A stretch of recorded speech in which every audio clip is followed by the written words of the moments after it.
Ada pakar antropologi seperti Barbara Sapin dari Australia itu, hasil penelitiannya beberapa puluh tahun menyimpulkan bahwa Yesus itu, Kanjeng Nabi Isa itu menikah bahkan poligami. Itu seharusnya orang Islam juga, kita secara umum tuh enggak perlu kaget tuh. Kan begitu. Pertanyaannya kenapa orang Islam nggak perlu kaget? Ini juga menjadi sebuah jawaban atas pertanyaan, ngapain sih orang Islam kok ngotot mengatakan Kanjeng Nabi Isa itu atau Yesus itu menikah. Gitu. Itu karena itu secara tekstual di Al-Quran tertulis. Gitu loh. Sebutan apa tuh, Gus? Ya nanti dong, aku cerita dulu. Santai aja, santai. Aku nggak suka terlalu serius. Santai aja. Iya. Jadi gini, coba aku mau lihat Barbara ini profesor atau doktor ya? Sebentar. Aku lihat dulu. Referensinya aku lihat. Karena gini, banyak orang terkaget-kaget. Barbara Thiering ini profesor ternyata ya. Dia berpijak pada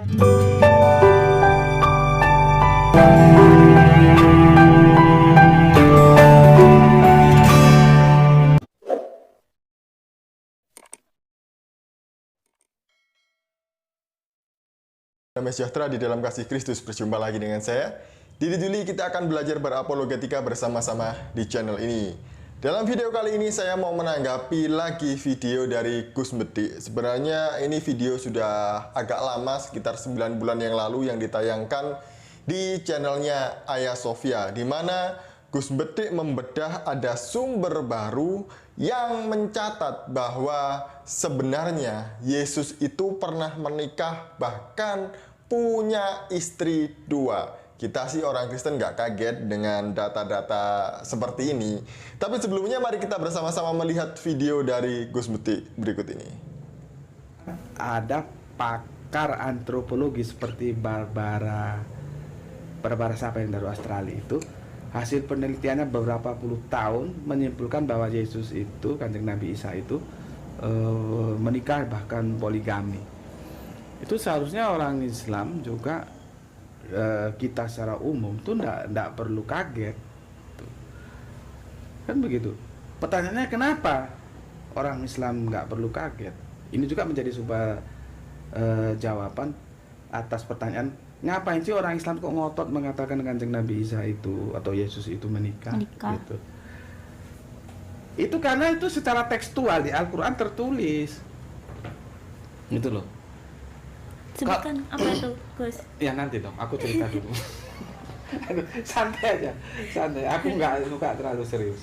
Santai aja. Iya. Jadi gini, coba aku mau lihat Barbara ini profesor atau doktor ya? Sebentar. Aku lihat dulu. Referensinya aku lihat. Karena gini, banyak orang terkaget-kaget. Barbara Thiering ini profesor ternyata ya.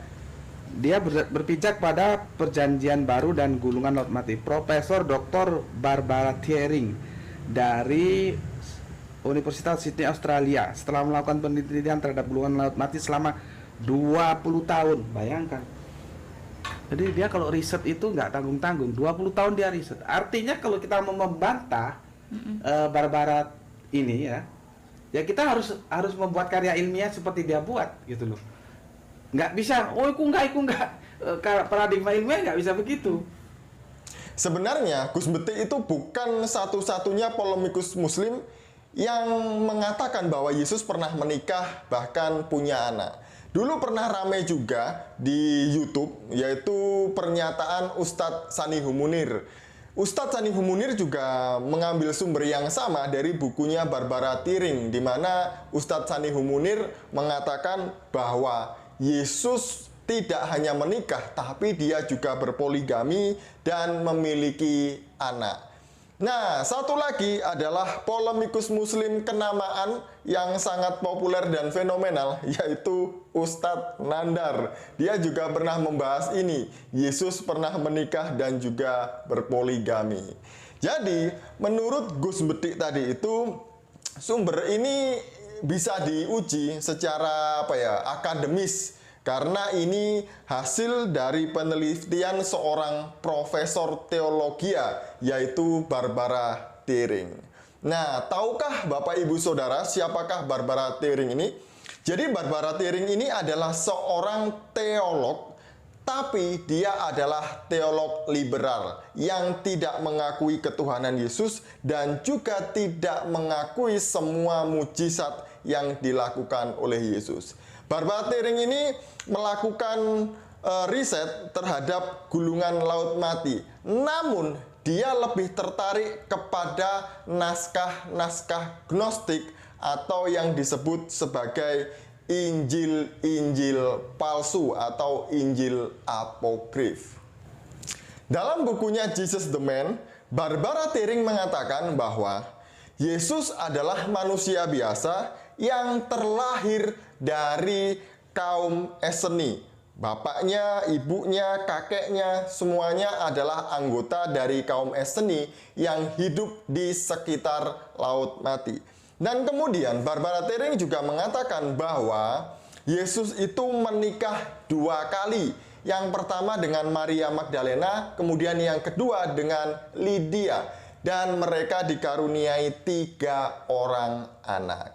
Lalu Barbara Thiering ini mendapat sumber dari mana sih sehingga dia mengatakan bahwa Yesus menikah, bahkan dia berpoligami dan punya anak? Kalau kita melihat di dalam buku The Apocryphal New Testament ini, di dalamnya ada Injil Maria Magdalena dan juga Injil Filipus. Di dalam Injil Maria Magdalena dikatakan bahwa Yesus menikah dengan Maria Magdalena dan dikaruniai 2 orang putri. Dan di dalam Injil Filipus juga dikatakan bahwa Yesus pernah menikah dan memiliki 3 orang putri. Jadi sumber inilah yang dipakai di dalam penelitian Barbara Thiering. Beberapa waktu yang lalu, ya agak lama sih, itu sempat booming buku The Da Vinci Code tulisan Dan Brown, di mana di dalam bukunya juga mengatakan Yesus menikah dengan Maria Magdalena. Dan Dan Brown mengambil sumber yang sama dengan Barbara Thiering. Ya, Gus Betik seharusnya juga mengambil sumber dari bukunya Dan Brown ya, biar agak lengkap gitu ya, nggak hanya dari satu sumber, tapi ada sumber yang lain. Jadi dari sumber-sumber inilah yang mengatakan Yesus pernah menikah, poligami, bahkan punya anak. Semuanya bersumber dari Injil-Injil palsu atau Injil Gnostik atau Injil-Injil apokrif.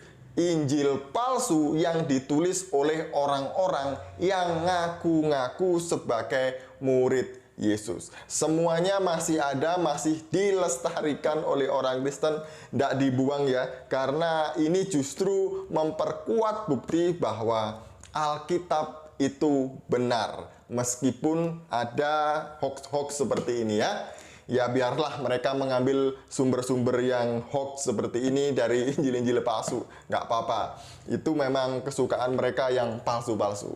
Sekian dari saya, semoga fitnah ini tidak mempengaruhi kita, justru membuat iman kita semakin kuat di dalam Yesus. Shalom, salam waras, Tuhan Yesus memberkati kita semuanya.